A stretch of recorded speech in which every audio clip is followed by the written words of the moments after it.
Welcome to the special edition of Connecting the Dots, the Longevity Playbook. Today it's just Grace and I because we're introducing something new, the collective beta. It's our sandbox, a place to test ideas with real businesses in longevity. The first experiment is our customer targeting framework, built to help companies in longevity find and reach the right customers. And here's the call to action. We're inviting clinics and other companies operating in longevity to join our first beta cohort, and we'll share our expertise for free. Let's connect the dots.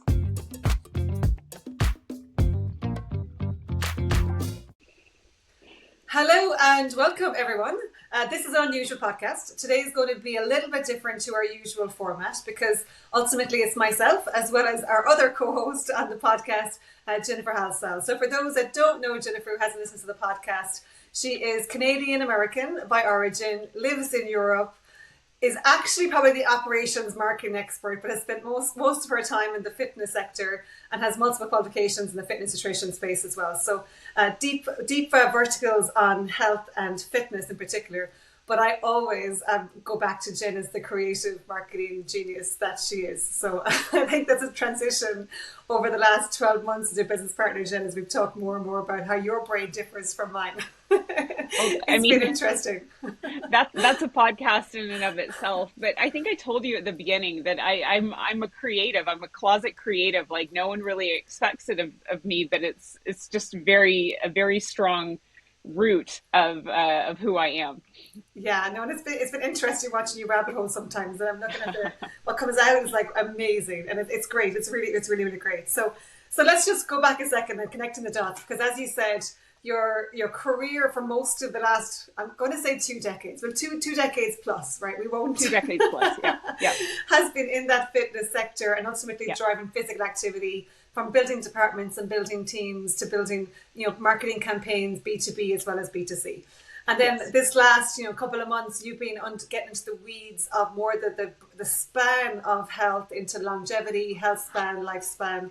And you've been talking to many experts, many clinics, and really getting into the weeds of what is it. So connect some of the dots for us from the last few, just 6 months, maybe 8 months of how this started.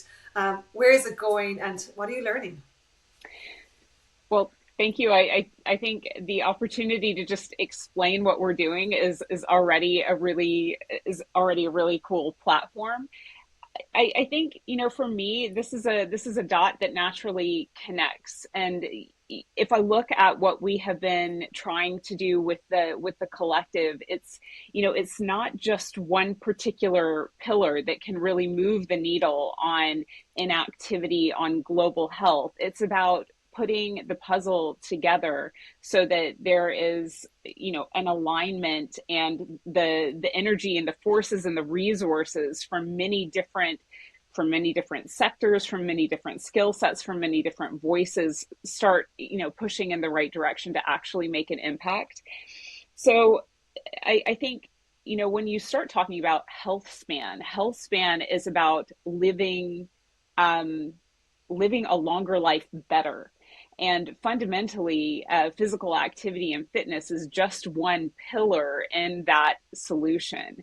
And there's a lot of, terminology that's popping up. Like some people are calling it health span. Some people are still saying lifespan. Some people are saying longevity. But the category, the segment sector category defined by the World Economic Forum is called longevity. So they're actually that's been the label that the World Economic Forum has assigned to it. So I'm going to continue calling it longevity no matter what the techno jargon evolves into, because that's a reputable organization that said this is that. So for me, the thing that interests me in longevity is how fast it's growing, how fast it's blowing up. I mean, I know my algorithm has something to do with the amount of information that I'm getting on it, but it's overwhelming. And in the conversations I'm having in my network, and even with strangers at the coffee shop, like people are genuinely interested in figuring out ways to improve their quality of life. So what I've noticed is that the voices that are coming out of the longevity media that I'm hearing are primarily American. And being a multinational person, actually, I understand the importance of making sure that that there is a balanced perspective in the definition of what's happening and the understanding of the trends and how the businesses are evolving. So I saw it as an opportunity to just get curious with people who are willing to answer my crazy questions. And I also wanted to start having more of a B2B conversation, so focusing on the businesses and longevity and how they want to grow, maybe with partnerships or see synergies with other businesses, because I haven't seen that podcast happen yet. So it was a little bit of a white space, and I was like, let's just go for it. So I've had the opportunity to we've had seven different episodes. I've had the opportunity to talk to Dr. Dorsa Jalai, who is the founder of Zova Life, which is it's a telehealth longevity clinic based in the UK. I've had personal experience with her service, and then it's really, really, oh gosh, so you get so much relief when you get to talk for 30 minutes to a medical doctor about your particular symptom situation and get recommendations on lifestyle medicine that is specifically geared to you. And Dorsa is, you know, creating that in a really accessible way. It's not like many other longevity services that are really just for, the top 3 or 4% of earners and not sustainable to pay for on an ongoing basis. She's really thought through the accessibility of longevity. And also Anna Miliani, who does cognitive health programming in her longevity fitness studios in Singapore, really focusing on keeping your brain as sharp and agile as possible, as long as possible. And we've also talked to David Minahan from the Rewell Clinic, and he does more what we would consider biohacking modality, so the infrared saunas, the hyperbaric oxygen, and the cold therapies as kind of an extension of his lifestyle medicine coaching practice. So there's already been just a whole lot of really cool conversations that we've had, and there's a whole lot of other opportunities to have more conversations. And my hope is that as businesses hear each other talking about their stories, their target customers, their use cases, that they can continue to refine their own offerings so that we can get more people healthier faster.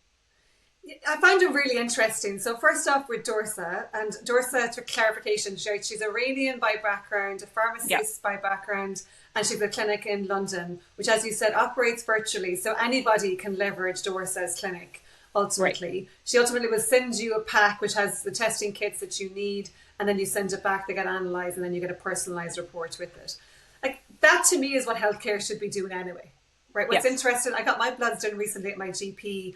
I got a text to say, called them, all was good. And I'm like, can you print it off for me or email me, or can I get the report? No, I can't do it. I'm like, yeah, you can. I mean, I want a personalized report. I want to know what's normal today also, so I can look over time of what's changing.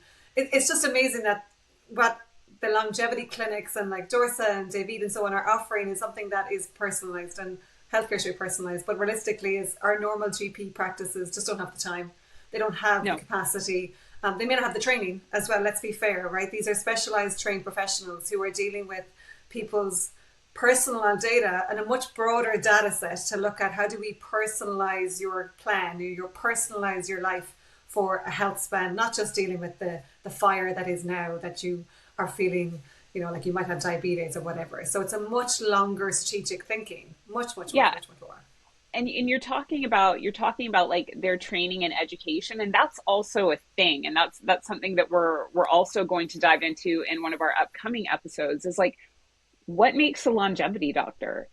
And in Doris's case, she's gone to, I think, the longevity college in Geneva, Switzerland, and actually had, training in longevity medicine. But because it's I am assuming an unprotected term, it's one of those things that everybody can all of a sudden add Mm. to their LinkedIn, like longevity expert or longevity doctor. And, you know, I think that it's going to be important relatively soon to start really defining what makes a longevity doctor or what makes a longevity practitioner, because you see this gold rush happening, and Yeah. it's happened in plenty of other sectors. And I think it's going to be super important, especially given given the scope of practice that you're talking about, the scope of services that you're talking about, to define that pretty quick. Well, what's interesting, JB talks about in his Rewell Clinic in Ireland that I think it was like 80% or something like that of his customer base are females. The vast Yeah, majority are females over the age of, I think it was 40, between 40 and 60. So yeah, clearly it's a perimenopausal, menopausal scenario yeah, where women are, and to be fair, right, we know women live longer, right, just statistically at least. We are very much aware right now that this whole area needs to be blown open with what is going on, yeah, what's normal for us, what can we expect, how do we treat it, because the old fashioned mentality of just don't talk about it and get over it, and like no one wants to hear that you're struggling with all of this stuff, is just that needs to stop. And thankfully, I think has stopped. So it's a very interesting space. But as I say, I just feel like this is a personalized clinic. Like there's very few men's clinics as well, men's health clinics, and likewise also taboo topics in the men's side of things that you're like that they shouldn't be taboos. This is health and healthcare, right? And there's an awful lot of reality, and it's half the population, right? So I think if we can get to your point of going back to what is the services and how are these people trained, and you're right, Dorsa is actually a lecturer in the university in the college course in Geneva. So they're hopefully training more and more longevity specialists who are coming yeah. from all backgrounds, because all the backgrounds are coming from maybe medical, maybe pharma, maybe nutrition, or a combination of all of the above. And typically it seems to be all of the above. They're coming together with Mhm. multiple qualifications in order to be able to personalize care pathways based upon real data that's taken from whether it's genetics or blood tests or hormone tests and everything in between. So it was great. You did 2 podcasts with Dorsa, which talks about your journey through getting the test kits and getting the results and then walking through the plan. It was really informative. Yes, I mean, and there may be a part three in that, because I think what she does is you don't necessarily have to get blood tests. So she basically adjusts her protocol to what you already have or what you're willing to do. So she has a lifestyle questionnaire that is pretty thorough, and if you just answer that, they can already create a fairly good protocol, very personal protocol, to work on your different elements of lifestyle medicine. And but in my case, I already had blood work. I do blood work regularly, so they were able to take that blood work and along with the questionnaire to make really specific recommendations. And I'm going to share one thing that was really mind blowing to me, because I'm 49, so I'm like well in wherever that road is, however long that road is on the perimenopause to menopause path. And when I was, I'd say 46, 47, I ended up with like 8 kilos on my body that had just not been there before. And everything that I normally did didn't work. So I started intermittent fasting. I ended up on like the 16/8, and I was very happy there. I dropped the extra kilos that seemed to work for me. But as you know, because we've shared this, I also hit spells where I'm not getting enough sleep. So, what Dorsa was able to read from my blood test, she said that my fasting glucose that I woke up with was too low. And that was actually indicating that my body was stressed by the length of my fast, and that was affecting my sleep. So she's like, you need to eat breakfast. And it made an immediate difference. It was just a small recommendation, and the fact that she was able to make that connection and therefore make that small adjustment was really cool. And that's the sort of thing that she's going to be able to do for, more women, hopefully. So that really excites me for the kind of medicine she's practicing. What's interesting, this is consistent across all of the longevity clinics and protocols and so on, the lifestyle medicine basics still apply. So for anyone listening, Yeah. just first off, there's no point going for, fine tuning if you haven't got the basics right. Eating nutritious, right? Being physically active, sleeping sufficiently, not eating, not drinking alcohol or smoking, and smoking, for example, and then making sure we've got social connections. I mean, the 6 lifestyle pillars still apply, right? So no matter Yeah. what you do, get your six lifestyle pillars in order, and then you have the ability to refine and fine tune and build protocols around the tweaks that need to be happening in order for, literally for best case scenario for you. But they're those basics first. I think that's very important, because it seems like, and Yeah. Davey talked about it as well, and Suze Turner talked about it as well, going back to that physical activity, going back to that nutrition, where like they were the core foundations Yes. that need to apply. And then instead you get into the biohacking pieces. And I'm a big fan of Brian Johnson and what he's done and forwarding, science ultimately in this space. Now I'd love to have a female version of that, because there's just so much more nuances and variables Yes. to test and learn. But look, he has absolutely blown it out of the water and moving this forward quickly. So hats off to Brian Johnson. And I know many people are following a lot of his protocols, and from what I can see, making great strides as well towards their own health. So whatever works to get people there. Absolutely. So Jen, going back to then, you as the marketing expert, right, and your brain works in that creative way. And I know you've talked about an awful lot with customers, who are they targeting, who are they seeing. So wind it up for us here. How did you find that there was a gap that needed to be fulfilled, that you're looking at this framework, and how do we support more and more clinics in this longevity space? Yes. So one of our clients is a clinic that is not yet open, but will be opened in October in Amsterdam, and they approached me for a customer targeting strategy. This is a Dutch clinic, and they would like to get the attention of more of the expat market in Amsterdam. So, I mean, creating a targeting strategy, that's really not super complicated, but I needed to understand a little bit more before I could create a good, or what I thought would be a good recommendation for them. And I needed to understand their services. I needed to understand what their competitors looked like. I needed to understand, the demographics of Amsterdam, so that they would know, like, who do I need to target to get the most bang for my buck. So I think you mentioned a couple of times that rabbit holes and me are close friends. And I had, some time this summer just to spend a little bit of deep thought time on this. And I felt like I had to zoom out before I zoomed in. And the first thing that I really wanted to understand was that definition, like what is longevity as a service, like who is defining what this market, what this segment is. And I was able to find a definition from the World Economic Forum. And then I wanted to know, like, where are the investment dollars going? Like, what are the categories of longevity companies where the investment dollars are going? So I was able to find 4 separate categories of the types of companies that investors are investing in, and who's getting the most money.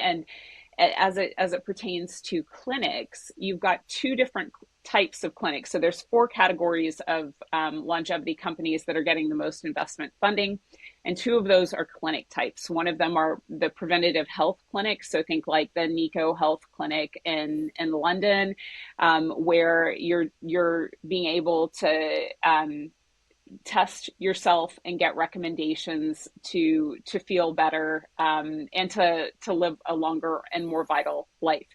And then you've got longevity clinics that fall in the medical tourism umbrella. So they're like a destination clinic that you go to for like a detox week or a series of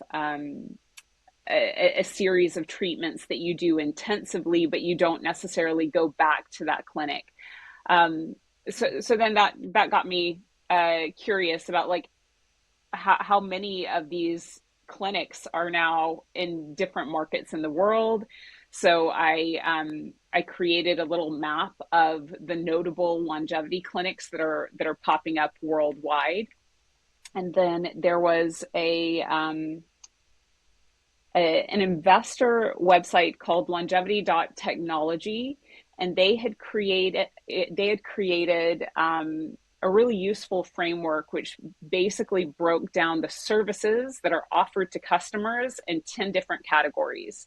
So that gave me something to start comparing the longevity clinics against each other. So it's like Nico Health offers, categories 1 through 6, and Precision Health in Dubai offers all 10.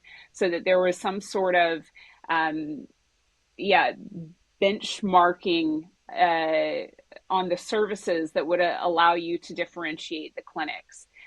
This also proved very useful for the Amsterdam clinic as well, because it allowed me to look at the competitors that were in the Amsterdam longevity market. I think there's maybe 8 different clinics, so it's not super saturated, but it's going to be important to differentiate. So that 10 levels of longevity services really lets you focus on what you have and maybe what somebody else doesn't have.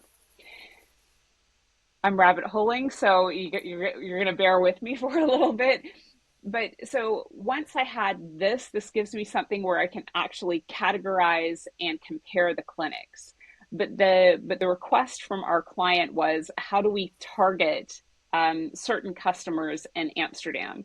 So then I started looking at the population stats in Amsterdam, and 41% of Amsterdam is Dutch, and then 59% of the Amsterdam population is of migrant background. So then I'm like, okay, migrant background, what does that mean?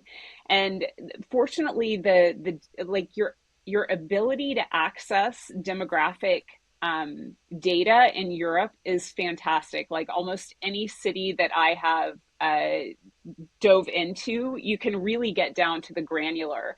So I can get down to the top 10 nationalities that make up that migrant that migrant population. And then I'm like, okay, well, like if we're gonna get really personal with people, like the way that I look at aging and aesthetics coming from a North American background, I know is already much different than the way that you look at aging and aesthetics, being from Ireland. And I have a very diverse friend group, and we've had these discussions, but I wanted to be able to not not have that as a qualitative reference, but actually as a quantitative reference. And there's actually been quite a lot of studies. I was able to find 40 different studies that answered the question of how do different cultures look at aging and aesthetics? And then I took it another level, and I'm like, and then how do we apply this to the generations?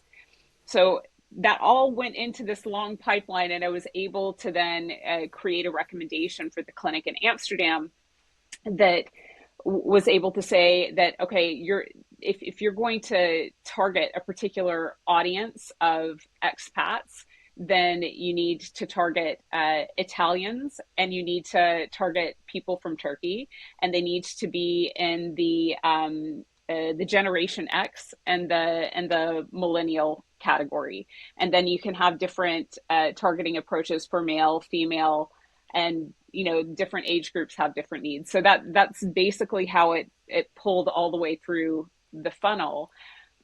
And this was a lot of just kind of applying what I've done for different companies over the course of my career. But I can see that a lot of clinics aren't super sophisticated in their targeting or positioning. So one of the things that we're offering right now is we've put a call out to clinics, like, help us test our framework and we'll help you create a targeted segmentation, just to have a few proof cases. Because it is interesting, the B2B model with clinics don't, I mean, just they're struggling, right, financially in relation to being able to scale and so on. So it is important to be able to know who you're targeting, why you're targeting them, and ultimately making sure it maps to the feasibility of the clinic long term. Because I do know that longevity clinics are at an interesting time where many are trying to figure out how do they not cater for just the 5% elite who can afford very, very high end services once a year versus the much broader population who need, but also don't have that disposable income at the same level. Well, what's funny and what I've noticed in the services is you see that a growing majority of the clinics are trying to offer like membership based telehealth at different tiers. And of course that will help them to scale their services outside of just what's offered in the clinic. Now, here's the thing that I'm curious about, like coming from my background, I've worked in the membership model my whole career, but medical is not membership, and they don't. I think they may underestimate the amount of service infrastructure, service and value infrastructure that has to go in to offering a membership service. So I think from a B2B standpoint, there's actually something that they can learn from the service driven membership markets that could help them accelerate that part of their business.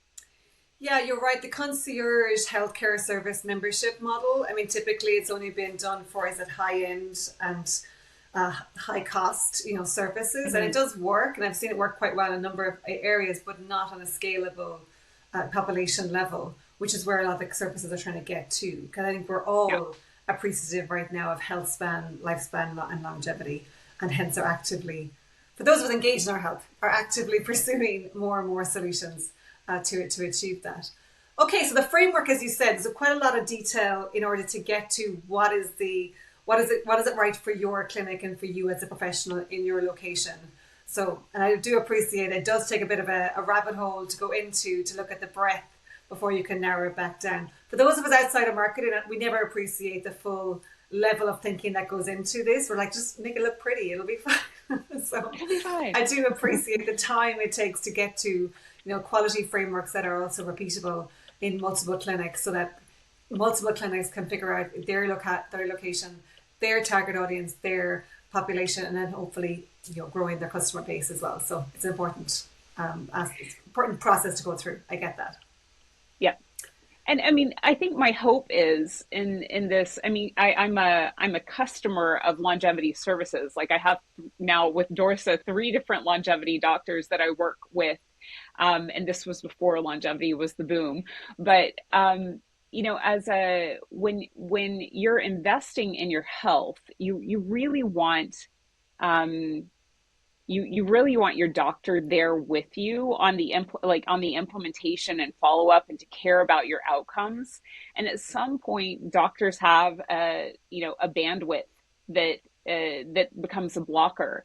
And I think technology can really help them in a lot of ways that they might not be thinking about, because they're focusing on their clinic and their patients. And what I'm trying to bring in and contribute is this, like, keep your eye on the horizon, keep your eye on what's happening globally, not just locally. Locally is totally important, but what's happening globally is also an opportunity to adapt to your business so that you can scale properly. And it's very interesting. Most healthcare professionals have never needed to worry about marketing. because the world is sick and we have sick care systems. So Yeah. demand is typically higher than the services provide. So it's a shift for healthcare professionals who are opening up clinics that are focusing on longevity, which isn't a necessity. There's nothing on fire in this space. No. But it's such an interesting space as well because we appreciate, and like you talked about, Anna, for example, and brain health. We all appreciate the implications of Alzheimer's and dementia. It's devastating for many people, and there's a risk. We know it's genetically rated as well, so the Yeah. genetic factor is huge with so many conditions. So it's an interesting, really interesting space. And the podcasts have been very interesting. And I do know that I need to get to the Rewell Clinic with Davey to do a proper full analysis and get myself onto that journey of what else do I need, what can I do? Because thankfully, I think I have all my lifestyle pillars fairly well structured. I'm lucky. I'm in a very healthy Absolutely. space. But when I go to my doctor and can't even get a printout of my blood results, like this is just not good enough in 2025, considering it's my data. And we also have no trend of anything over years because I haven't ever been able to put them together, which is also another interesting feature coming down the track with Elfie, as you know, I'm working with closely. So what we want to be able to do here is to help more people access the tools that are available to them in a way that they're able to access them in their lifestyle, whether it's in Ireland or whether it's in London or whether it's in Yeah. Germany or whether it's in Geneva or Amsterdam or anywhere else. Because Dubai. Yeah, absolutely. thankfully we're all in this journey together of trying to get our health fine tuned. Right, and I say fine tuning because it said the lifestyle medicine pillars still apply. So anyone listening who hasn't got the access yet, or hasn't got the disposable income, or just hasn't got around to it, start with those basic pillars, like making sure you get sufficient nutrition, hydration, sleep, stress management, physical activity. Cut out any substances that are not healthy, including alcohol. Even though I know we do every so often like our little glass of wine, but we know that's not part of the longevity journey. Okay, so Jen, you have a call to action out here, and I know you're the marketing genius of the team. So the call to action is for if you're a professional in a longevity clinic, or you're starting a longevity clinic, or you're even looking at how do you expand the services, is understanding who's the customer, how do I target the customer, and what campaigns are going to work. And ultimately, that's where you come in. It's going from analysis to creation to ultimately deploying campaigns in order to attract that customer base so these clinics can be more successful. Absolutely. So what we launched this week, and we just communicated it on LinkedIn, so it's a very soft launch, is the collective beta. And the idea is that it's just a space to test some of our ideas and give an opportunity for companies who regardless of their stage of maturity, want to evolve and improve. So at this point, this is our theory. We've applied it to one clinic. We'd like to apply it to a whole lot more, just so that we could evolve it and have it as a tool. And in the meantime, we can also help advise these companies. And this is just part of the beta, something that we want to do for free for people who want to participate in the cohort, how to target and service customers so that they can grow their business. Excellent. So to all of your guests on the podcast so far, they've all been ridiculously interesting with varied Yeah, backgrounds as well. So it's a quick shout out. So Suze Turner has Precision Health in Dubai, and I hope in I'm Dubai. giving Yeah. the right name for her clinic there. Dr. Dorsa Jallier has the Zoba Life in London, which is Hmm. also said remote, so you could be anywhere to access that as well. The Rewell Clinic in Ireland of David Minahan. Then you also had Dr. Krista Scott Dixon, which is around coaching, and again, likewise there, that's the 1% Better Academy. Yeah, Again, stress UK management. based. No, she's in Vancouver, but I mean, she does Sorry, I knew things that. worldwide. Yeah. Amazing, brilliant. And then also on with Sue's turn, you had Christian Kruse of the Stay Young Media based out of Germany. So likewise, Hmm. I know he's huge into longevity and does an awful lot of testing himself, but also is supporting Nina in relation to bringing more of that story Many, many into the years. Germany market. Yeah, Yeah. absolutely. Yeah, you also had Mikkel, so Vintraject, who I also found hard to pronounce. So I'm hoping I'm getting that one right. Very much around VO2 max, and we know that that's an essential metric in order for us to look at our current health as well as our future health. So for those that haven't understood VO2 max, definitely get on with the podcast with Michaela is brilliant. And then last but not least, we talked about the podcast you had with Tariq and Anna around brain health, fitness, and the overlap between those two, which is Yeah. huge because thankfully I want my brain to work as long as I want my body to work as long.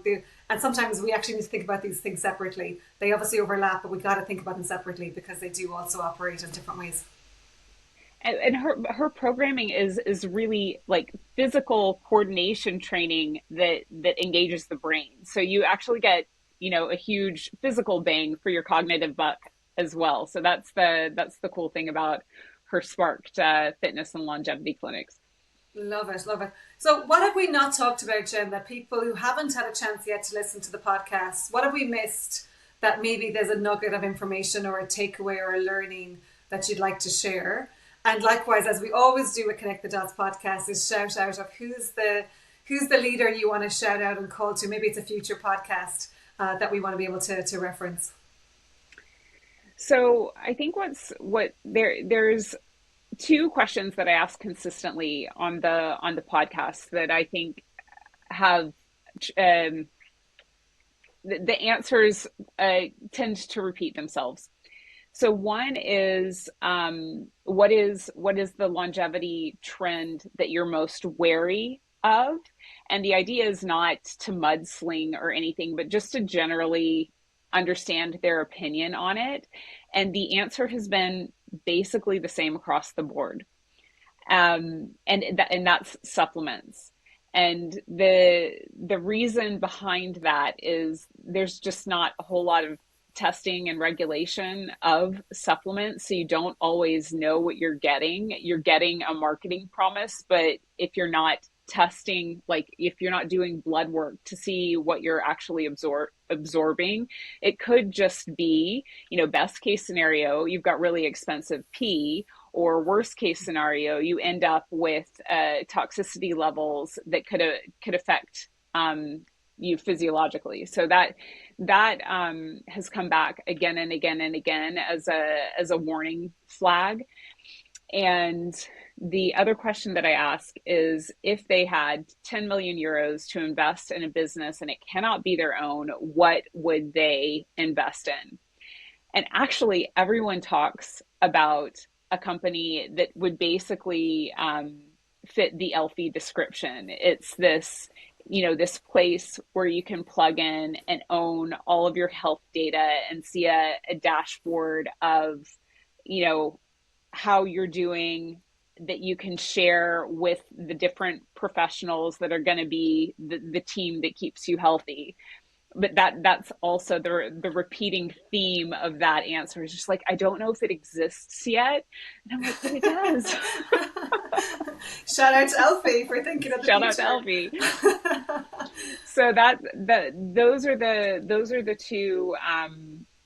the two things that I think we haven't mentioned, but I think it's really cool that everybody's thinking in that direction, because that's the missing piece. Like, you're just like, I want to know why I feel the way I do. If it's good, if it's bad, if I'm struggling, if I'm sick, I want to know why. I want to be able to connect the dots. I want to know what I can influence to change it. If it's just something small like eating breakfast, help me out here, because that's going to be in our power really soon, which is really cool, because I think, for the people who are invested in their own health, that's going to help them get healthier.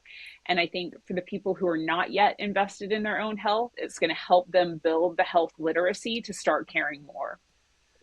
And to know what questions to ask. And to know what questions to ask. 100%. This is so interesting. I really got mad actually during the week when I talked to my doctor team, and I've got a great clinic and a great doctor team, but I was like, I just want my results. Can you send them to me? And she's like, no, we don't really do that. I'm like, I'm not really asking, I'm more telling, kind of in a nice way. It's my data. It's my data. And the more I thought about it, the more I was like, over the years, I've had obviously many blood tests, and because of I play sports, I play impact sports, and because of all sorts of other stuff, I get lots of DEXA scans. All of this data is in many different clinics. So I want to be able to bring all of this data to one place and be like, why was I misdiagnosed when I was 16? Why was I misdiagnosed in my 20s? Why was I misdiagnosed in my 30s? And then the data that I had from my China assessments, for example, which with a really deep dive, why do they conflict with the norms in Europe? Where my doctor in Ireland was like, it's fine. I'm like, is it though? I don't know. So it's just interesting. I think now, and it's obviously I'm in my 40s, I'm getting more demanding going, somebody needs to give me accurate, consolidated feedback on what is my norm. Like what's normal for me and what's normal for Jin, who is from a different ethnicity and background and culture and all that good stuff. Is like, why is the norms, are they global norms? Most of them aren't. Most of them are ethnicity related. But what's normal for me, I'm also conscious, as you talked about Jen before, as a ginger, as a redhead, we also have some different nuances there. Like every dentist is well aware, or any anesthesiast, if you're a redhead on the table, you give them more anesthesia, right? So like, why? I don't know that reason why. I don't think they know the reason why. Just enough of us have woken up on the table to go, okay, something's different here. It's only the redheads. It's only the redheads, which is interesting. I did not know this until my dentist in my 30s was like, oh yeah, you should know this. This is definitely a thing. Like, okay. So yeah, so we wanted to bring all this data together to be able to look at it intelligently and go, okay, what's the questions I need to ask? What's the tests I need to do? What's the opportunities I can or mitigate for now as as a healthy 41-year-old? What can I mitigate now that may come down the track in 5 years, 10 years, 15 years time? So my health span, lifespan, longevity is being thought of now, not then. But also, what can I get the max out of for this year? You know, I want every year to be my healthiest year, and I feel like I'm missing data Who doesn't? to help me do Yeah. that. Right. Okay, so there's two things then. The last thing I wanted to ask you is, of course, and I just want to repeat, who's the people we want to spotlight, right? Because the one actually I'm going to spotlight is Stacey Sims. I've just finished her book, Roar. Phenomenal, absolutely Yes. phenomenal. Dr. Stacey Sims, if anyone's not listening or following her, get on it. She is the greatest exercise physiologist that I've ever listened to. Not only does she make it super simple, but she articulates the differences between the genders so well. And she talks about it in a very logical way for men as well as for women. I read it for the female side of things, but yeah, it's absolutely brilliant there. But who would you like to spotlight, Jen? So I think, like if we're talking book authors, I've got a handful of people that I want to shout out. I read the Menopause Manifesto by Dr. Jen Gunther, and she's one of the few doctors in the, it's called the menosphere. I'm like, oh my gosh, there's another sphere. Um, in the menosphere, that is really just trying to get information out there and is not selling anything. And I think that's for me, as a customer in the menosphere, that it's really hard to separate recommendations from doctors and academics when they have a stake in the sale of a product. And it's hard to be unbiased, and I really appreciate that she has kept that separation. She's dedicated to the information, and she takes a lot of flack on social media about it. But I just appreciate her gutso to just keep on going at it. I also like, um, her handle on Instagram is Jim Hookie, and her name is Ari Belgrave Harris, and she worked at Facebook in HR until she just wanted to follow her dream and get more people moving. And she did that by teaching them how to get moving with what they had around them. And she's just evolved as an influencer in such a powerful way. I love watching her grow. She's also started doing women's retreats just to give them space to reconnect with themselves. And she personally hosts every one of those retreats. And I follow them with great anticipation, and just absolutely love the work that she's doing. I would also say, and I haven't spoken to her in a while, but I just follow her from a distance. A woman called Kelly Taphouse. She started a women's club, a women's boutique club, focusing on strength training for women in Toronto. Wow, like almost 20 years ago. And that club is still thriving. But then she moved her family to Costa Rica and opened another strength training for women there as well. And she's just been a really good voice on healthy aging perspectives, healthy body perspectives, and rewriting the midlife narrative. Excellent. So those would be my shout outs. Great shout outs. And I know I've read the menopause. It's a long one. The Minisphere. I did love that. It was a good book. It's a very good book as well. Very practical. So likewise, I think we're in a place where we have a lot of information, but right now it's just starting to surface and bubble. And I think it's a fair shout out that sometimes you're being sold a service and it's hard to know what's the part of the sales campaign versus what's actually the fact that's based upon medicine and personalization. So, but look, the future is bright. I mean, not only is it personalization medicine, but precision medicine coming down the track. So, loving it. Jen, thank you so much. It's been very informative. Hopefully everyone listening has got a lot out of this and is able to figure out as well as who's the longevity clinic, longevity provider that they're going to be able to tap into once they have that lifestyle medicine factors in place. But it is something that I can't wait to get into the weeds of getting all of my data in one place and then fine tuning with one of these clinics in particular at Rewell is it's on my list. So thank you, Jen. My pleasure, always. Thanks for tuning in to Connecting the Dots. If today sparked a new idea, helped shift your thinking, or gave you something to take forward, share it, rate the show, or drop us a message. And don't forget to subscribe so you don't miss the next conversation. Until then, keep connecting the dots that matter.